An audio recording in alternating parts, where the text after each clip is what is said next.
ఓం శాంతి. Murali date 3/8/2025. అవ్యక్త BapDada revise 28/3/2006. విశ్వంలోని ఆత్మలను దుఃఖం నుండి విడిపించేందుకు మనసా సేవను పెంచండి. సంపన్నంగా మరియు సంపూర్ణంగా అవ్వండి. ఎవరు ఎంతగా ధారణ చేశారో అంతగా వారి ముఖము నుండి, నయనాల నుండి ఖజానాల నష స్పష్టంగా కనిపిస్తుంది. ఖజానాలతో నిండుగా ఉన్న ఆత్మ ముఖము ద్వారా, నయనాల ద్వారా నిండుగా కనిపిస్తుంది. ఎక్కడైతే ఈశ్వరీయ నష ఉంటుందో అక్కడ చింత ఉండదు. నిశ్చింత చక్రవర్తులుగా, నిశ్చింతపురికి చక్రవర్తులుగా అవుతారు. త్రికాలదర్శి స్థితిలో స్థితులై ఉండేవారికి ఏదైతే జరుగుతూ ఉందో అది మంచిది, ఏదైతే జరగబోతుందో అది కూడా ఇంకా మంచిది అన్న విషయం తెలుసు. ఎందుకని? మీరు సర్వశక్తివంతుడైన బాబాకు సహచరులు, వారితో పాటు ఉండేవారు. బాప్దాదా సదా మా హృదయంలో ఉంటారు మరియు మేము సదా బాబా హృదయ సింహాసనంపై ఉంటాము అని ప్రతి ఒక్కరికి నష ఉంది, శుద్ధ గర్వం ఉంది. ఇటువంటి నష ఉంది కదా.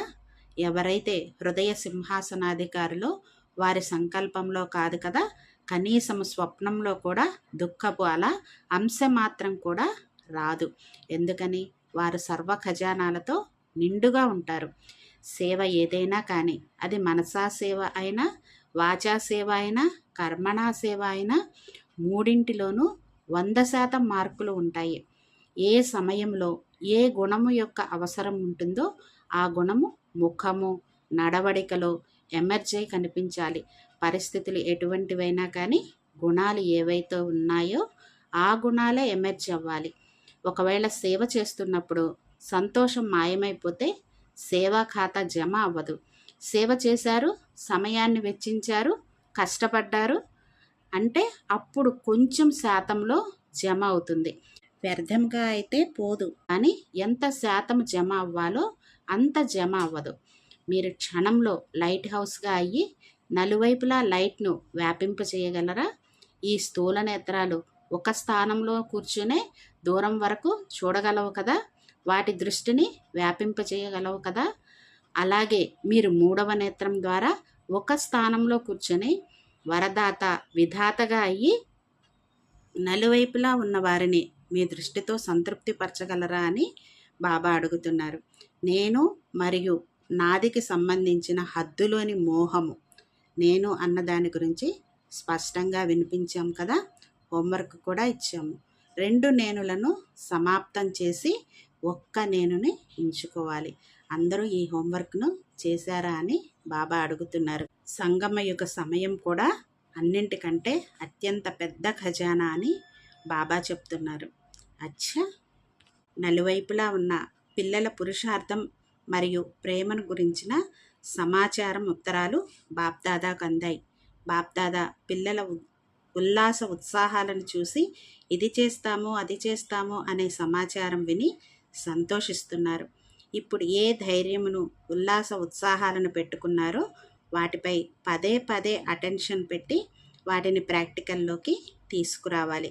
పిల్లలందరికీ ఇవే బాప్దాదా నుండి మనఃపూర్వకమైన ఆశీర్వాదాలు.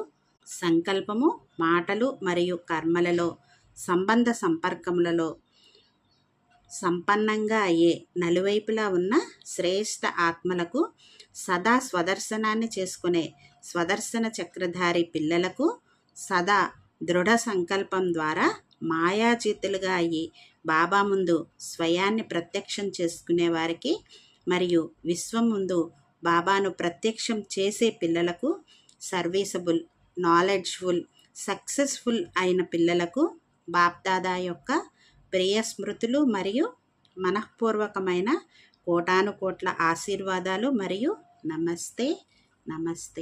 हम रूहानी बच्चों की रूहानी बाप दादा को याद, प्यार, गुड మార్నింగ్ और నమస్తే. వరదానం: సత్యమైన స్వచ్ఛమైన హృదయం ఆధారంగా నంబర్ 1 తీసుకునే హృదయాభిరామునికి ఇష్టమైన వారిగా కండి. హృదయాభిరాముడైన తండ్రికి సత్యమైన హృదయము గల పిల్లలంటేనే ఇష్టం. ప్రాపంచిక వివేకం లేకపోయినా కానీ సత్యమైన స్వచ్ఛమైన హృదయం ఉండాలి. అప్పుడు నంబర్ 1 తీసుకుంటారు.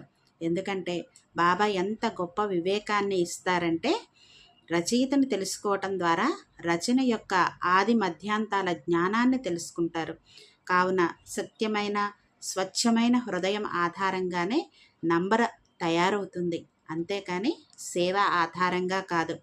సత్యమైన హృదయముతో చేసే సేవ యొక్క ప్రభావము హృదయం వరకు చేరుకుంటుంది. వివేకవంతులు పేరు సంపాదిస్తారు మరియు హృదయము కలవారు ఆశీర్వాదాలను సంపాదిస్తారు. స్లోగన్: సర్వుల పట్ల శుభ చింతన మరియు శుభ కామనను ఉంచడమే సత్యమైన పరోపకారం. అచ్చ.